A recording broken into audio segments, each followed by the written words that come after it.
Walaupun kata nak main dalam musim yang akan datang, ada masalah kewangan. Ada yang belum bayar staff, belum bayar gaji. Saya kenal ramai terlibat. Is there a way out of it?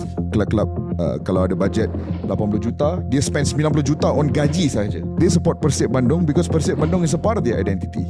It's within their blood. Diwarisi as they say it over there. Sebab contoh yang diberikan Bandung dan Jakarta dan cerita yang Kish sendiri ceritakan tadi, dia ada latar belakang dengan keadaan hidup di sana. Dilihat sebagai contoh di mana ketika itu subculture tu memuncak. Kita kena pijak atas bumi yang nyata lah. Sama ada sense of belonging, ada subculture. Tapi kalau tak ada duit memang tak boleh pergi lah. Let's be real, vast majority of Malaysian teams spend a lot of their money on wages.